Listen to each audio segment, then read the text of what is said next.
નમસ્કાર મિત્રો, સ્વાગત છે તમારું ડિજિટલ તાલીમ યુટ્યુબ ચેનલ પર. અને આજે આપણે તારીખ 25/2/2026ના રોજ બહાર પાડેલ એક સર્ક્યુલર, જેની અંદર કરાર આધારિત શિક્ષકોની ભરતી જાહેર કરવામાં આવેલ છે, તેની આ વિડીયોની અંદર ચર્ચા કરવામાં આવશે. અને આ ભરતી કેવી રીતે થશે અને એની ક્વોલિફિકેશન શું હશે, એ તમામ માહિતી આ વિડીયોની અંદર તમને જોવા મળશે. તો without wasting any more time, let's gate started. તો સૌ પ્રથમ તો હું તમને એનું સર્ક્યુલર જે છે એ બતાવી દઉં. તો આ એનું સર્ક્યુલર છે, જે તારીખ 25/2/2026ના રોજ અપ્રૂવ થયેલ છે, જેની આપણે ચર્ચા કરીએ તો એની અંદર તમે અહીંયા જોઈ શકો છો કે એની અપ્રૂવ ડેટ જે છે એ 25/2/2026 છે.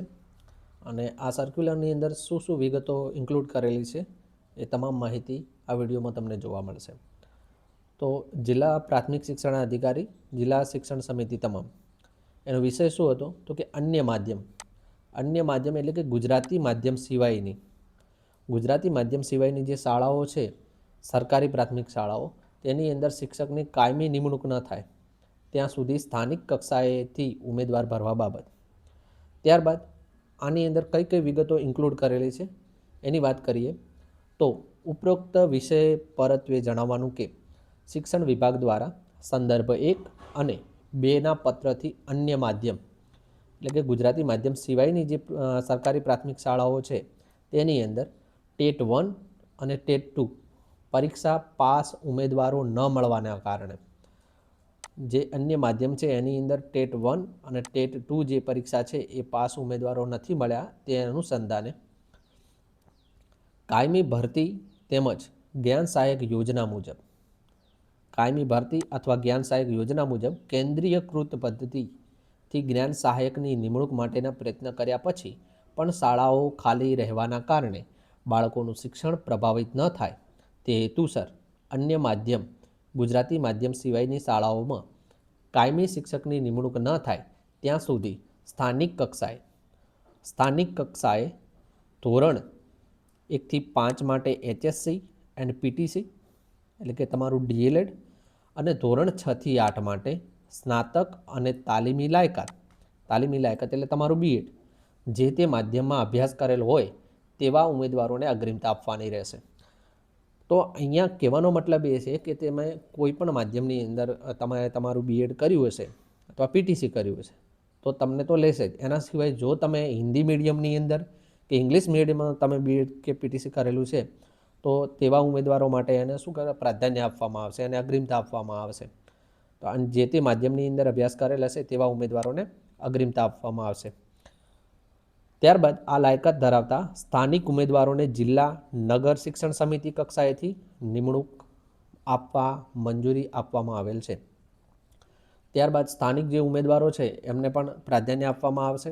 જે તે માધ્યમની અંદર એટલે કે હિન્દી કે ઇંગ્લિશ મીડિયમની અંદર ઉમેદવાર છે કોઈ, તો એને પણ પ્રાધાન્ય આપવામાં આવશે.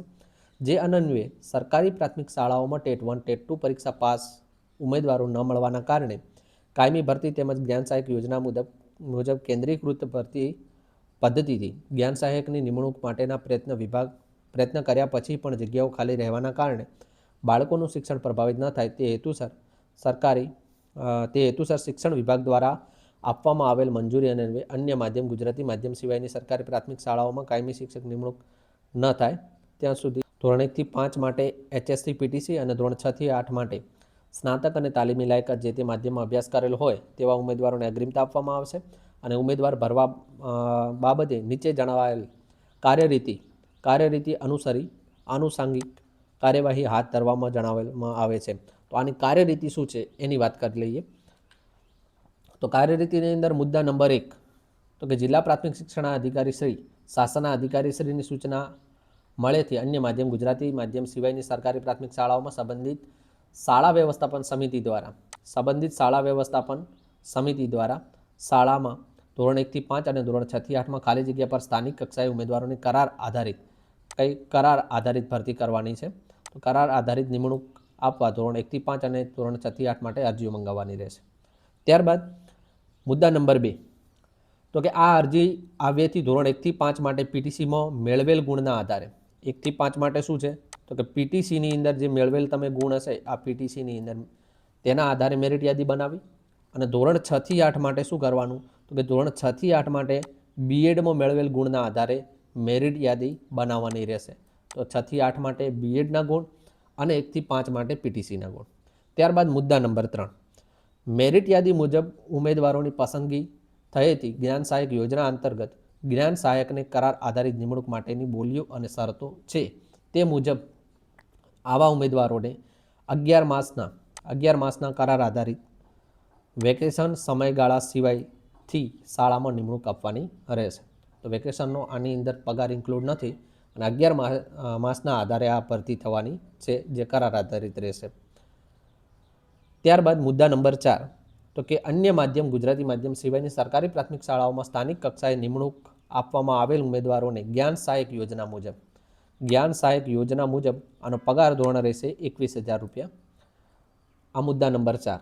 ત્યારબાદ આગળ વાત કરીએ તો મુદ્દા નંબર 5, તો કે આ જગ્યા પર શાળા કક્ષાએ નિયમિત શિક્ષકોની ભરતી થતાં જ્યારે નિયમિત શિક્ષકોની ભરતી થશે ત્યારે અથવા પ્રસ્તુતિની રજા કે લાંબી રજા પર ગયેલ શિક્ષક પાછા ફરે, કોઈ શિક્ષક લાંબી રજા ઉપર હોય તો એ શિક્ષક જ્યારે પાછા આવે છે ત્યારે, અથવા બદલીથી કોઈ શિક્ષક હાજર થયેથી કે 11 માસ માટે બેમાંથી જે વહેલું હોય તે સમયગાળામાં ઉચ્ચક માનદ વેતન મળવાપાત્ર થશે. કે જો કોઈ શિક્ષક લાંબા સમયથી કોઈ રજા ઉપર છે અને એ શિક્ષક હાજર થાય છે તો ત્યારે તમને છૂટા કરવામાં આવશે અને તમારું જે ઉચ્ચક માનદ વેતન નક્કી કરવામાં આવેલ છે 21,000 એ તમને મળશે. એટલે કે 11 માસની મુદત પહેલાં કોઈ નિયમિત શિક્ષક હાજર થાય તો સ્થાનિક કક્ષાએ નિમણૂક આપેલા ઉમેદવારને 11 માસની મુદત પહેલાં પણ છૂટા કરવાના રહેશે. એવું જરૂરી નથી કે 11 માસ નક્કી કરેલું છે તો 11 માસ પૂરતું જ તમને 11 માસ પહેલાં પણ તમને છૂટા કરી દેવામાં આવે. અને તેમણે બજાવેલ ફરજનો સમય માટેનું માનદ વેતન ચૂકવવાનું રહેશે. અને તમે જેટલા 4 મહિના 5 મહિના 6 મહિના જે બી નોકરી કરી છે એ તમને વેતન તમને મળી જશે. આ મુદ્દા નંબર 5. ત્યારબાદ મુદ્દા નંબર 6, તે સ્થાનિક કક્ષાએ નિમણૂક આપવામાં આવેલ કરાર આધારિત ઉમેદવારોને માનદ વેતનથી ચૂકવણી થાય તે અંગેની તકેદારી સંબંધિત સરકારશ્રીએ રાખવાની રહેશે. આ સંબંધિત સરકાર જે તે સરકાર જિલ્લા પ્રાથમિક શિક્ષણ અધિકારી અથવા નગર શિક્ષણ અધિકારી જે હોય એની જ રહેશે. તેમાં ચૂક થવાને કારણે ભવિષ્યમાં કોઈ વહીવટી, નાણાકીય કે કાયદાકીય પ્રશ્ન ઉપસ્થિત થશે તો તે અંગેની સઘળી જવાબદારી સંબંધિત સરકારની રહેશે. ત્યારબાદ આપણે આગળ વાત કરીએ મુદ્દા નંબર 7ની અંદર, તો કે 11 માસના કરારની અવધિ પૂર્ણ થયેથી સ્થાનિક કક્ષાએ નિમણૂક આપેલ હોય તેવા કોઈ પણ ઉમેદવારને કામગીરી પર ચાલુ રાખવાને 11 માસ પૂરા થાય એટલે કોઈ પણ ઉમેદવાર હોય તો એને કામગીરી પર ચાલુ રાખી શકાશે નહીં. ત્યારબાદ મુદ્દા નંબર 8, અન્ય માધ્યમની શાળાઓમાં સ્થાનિક કક્ષાએ આપવામાં આવેલ કરાર આધારિત નિમણૂક અન્વયે કરાર આધારિત ઉમેદવારોને ચૂકવવાના થતા માનદ વેતન માટે આ સાથે સામેલ ગ્રાન્ટમાંથી માંગણી પત્રક આ કચેરીને પ્લાન શાખાને રજૂ કરવાનું રહેશે. પ્લાન શાખાએ જિલ્લા કે નગરની માંગણી મુજબ સંબંધિત જિલ્લા નગરને ગ્રાન્ટની ફાળવણી કરવાની રહેશે. કરાર આધારિત નિમણૂક આપેલ ઉમેદવારોની સંખ્યામાં વધારો કે ઘટાડો થાય તો તે અંગેની જાણ અત્રેની કચેરીને કરી તદનુસારની માંગણી કરવાની રહેશે. વિગતોના અભાવે ગ્રાન્ટ ફાળવેલી બાબતે કોઈ પ્રશ્ન ઉપસ્થિત થશે તો તેની સઘળી જવાબદારી સંબંધિત સરકારશ્રીની રહેશે. ત્યારબાદ મુદ્દા નંબર 9, તો કે ઉપર મુજબની સૂચનાઓ ચુસ્તપણે અમલ કરી રાજ્યની અન્ય માધ્યમ એટલે કે ગુજરાતી માધ્યમ સિવાયની સરકારી પ્રાથમિક શાળાઓમાં મંજૂર મહેકમ માટે ખાલી જગ્યા પર સ્થાનિક કક્ષાએથી કરાર આધારિત નિમણૂક આપવાની કાર્યવાહી કરવાની રહેશે. સ્થાનિક કક્ષાએ અન્ય માધ્યમ ગુજરાતી માધ્યમ સિવાયની સરકારી પ્રાથમિક શાળાઓમાં આપવામાં થતી નિમણૂક શાળાના મંજૂર મહેકમથી વધે નહીં તેની ખાસ તકેદારી રાખવાની રહેશે. અન્યથા વધારાની નિમણૂક અન્વયે કોઈ નાણાકીય કે વહીવટી પ્રશ્નો ઉપસ્થિત થશે તો તે અંગેની સઘળી જવાબદારી સંબંધિત સરકારશ્રીની રહેશે. તો અહીંયા નિયામક પ્રાથમિક શિક્ષણ ગુજરાત રાજ્ય ગાંધીનગર. ત્યારબાદ આની અંદર મુખ્ય મુદ્દા છે એ એકવાર હું તમને કહી દઉં. તો આની અંદર સૌ પ્રથમ જે છે 1 થી 5 માટે HSC અને PTC. જો તમે સંબંધિત માધ્યમ કોઈ પણ હોય તો હિન્દી માધ્યમ કે ઇંગ્લિશ માધ્યમ તો એને પ્રાધાન્ય આપવામાં આવશે. સ્થાનિક લોકોને પણ પ્રાધાન્ય આપવામાં આવશે જે તે ઉમેદવાર છે તે. અને 6 થી 8 માટે સ્નાતક અને તાલીમી લાયકાત એટલે કે તમારું બીએડ જો ઇંગ્લિશ કે હિન્દી મીડિયમમાં હોય તો તેને અગ્રિમતા આપવામાં આવશે. ત્યારબાદ મેરિટના આધારે ભરતી કરવામાં આવશે. આધારિત પસંદગી એટલે કે 1 થી 5 માટે PTC અને 6 થી 8 માટે તાલીમી લાયકાત એટલે કે બીએડના ગુણને પ્રાધાન્ય આપવામાં આવશે. માધ્યમની જરૂરિયાત તો માધ્યમની જરૂરિયાત જે છે એ માધ્યમની જરૂરિયાત અહીંયા એવું જ છે કે એવું નથી કે તમે ગુજરાતી માધ્યમની અંદર તમે અભ્યાસ કરેલો છે તો આમાં એપ્લિકેશન નથી કરતા, એવું ક્યાંય દર્શાવેલું નથી. જો તમે હિન્દી મીડિયમ કે ઇંગ્લિશ મીડિયમની અંદર અભ્યાસ કરેલો છે તો તમને અગ્રિમતા આપવામાં આવશે. ત્યારબાદ આનો જે પગાર રહેશે એટલે 21,000 રહેશે. 11 માસનો કરાર રહેશે આનો. અને જો કોઈ શિક્ષક જે છે એ કોઈ રજા ઉપર ગયેલ છે અને 5-6 મહિને તમારા કરારના પૂરા થયા છે તો એના પછી કોઈ શિક્ષક હાજર થાય તો તમને છૂટા કરવામાં આવશે. તો આ અન્ય શાળાઓની અંદર, અન્ય માધ્યમની જે સરકારી પ્રાથમિક શાળાઓ છે એની અંદર હંગામી ધોરણે 11 માસ આધારિત ભરતી પ્રક્રિયા હાથ ધરવામાં આવશે અને તેની તમામ માહિતી આ ચેનલ ઉપર તમને જોવા મળશે. માટે તમે આ ચેનલ સાથે જોડાયેલા રહેજો અને આપણી ચેનલને સબસ્ક્રાઈબ કરી લેજો, કેમ કે અવનવી માહિતી આ ચેનલ ઉપર તમને જોવા મળશે. Thank you so much for watching. અને તમારો કોઈ પણ પ્રશ્ન હોય તો નીચે કોમેન્ટ બોક્સની અંદર જરૂરથી જણાવજો.